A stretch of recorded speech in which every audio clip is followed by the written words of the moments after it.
महल का विशाल दरबार, सोने की छत, चमकते खंभे और बीच में खाली सिंहासन। वृद्ध चंद्रगुप्त साधु के वस्त्रों में बैठे हैं। उनकी आंखों में अपार अनुभव और थकान है। सामने खड़े हैं बिंदुसार, ऊर्जावान, वीर लेकिन महत्वाकांक्षी पुत्र बिंदुसार।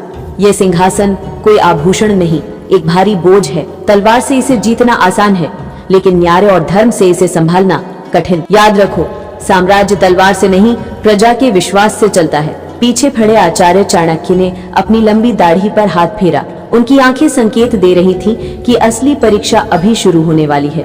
नए सम्राट बिंदुसार ने राजगद्दी संभालते ही स्वयं को अमित्र घात घोषित किया। उनके महलों में युद्ध के नगाड़े गूंजने लगे। सेनाएं दक्षिण की ओर बढ़ी, दुर्ग गिरे, राजाओं ने आत्मसमर्पण किया। एक दिन बालक अशोक ने अपने पिता से पूछा, हम हर समय युद्ध क्यों करते हैं? दादा तो कहते थे शांति ही असली विजय है।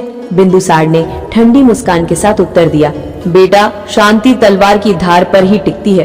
ताकत दिखाए बिना कोई राज सुरक्षित नहीं रहता। याद रखो, जो डराता है वही शासन करता है। अशोक की आंखों में चमक आई। ये विचार उसके हृदय में गहरे उतर गया।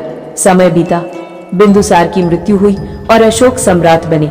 उनकी सबसे बड़ी परीक्षा थी कलिंग युद्ध। मैदान में रक्त की नदियां बह रही थीं, लाशों के ढेर, विधवाओं की चीखें, अनाथों का विलाप। विजय अशोक के चेहरे पर संतोष नहीं बल्कि खामोशी थी। उन्हें लगा कि अगर यही विजय है तो हार कैसी होगी।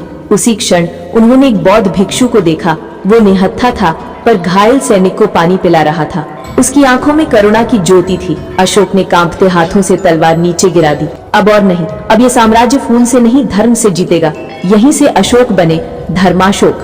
उन्होंने वृक्ष लगाए, अस्पताल बनवाए, सड़कों पर जलकूप और धर्मशिलाएं बनवाई। सारा भारत उनके शासन में करुणा का साम्राज्य बन गया। समय बीता, अशोक के वंशज सिंहासन पर बैठे, पर न उनमें चाणक्य की बुद्धि थी, न चंद्रगुप्त का साहस, न अशोक का धर्म। धीरे धीरे साम्राज्य खोखला होने लगा। 185 ईसा पूर्व एक भव्य सैनिक परेड के बीच अंतिम मौर्य सम्राट बृहद्रथ गर्व से अपनी सेना को देख रहे थे। तभी सेनापति पुष्यमित्र शुंग ने तलवार निकाली और वे उनके पीछे आ खड़े हुए। पुष्यमित्र, आज मौर्यों का अंत है।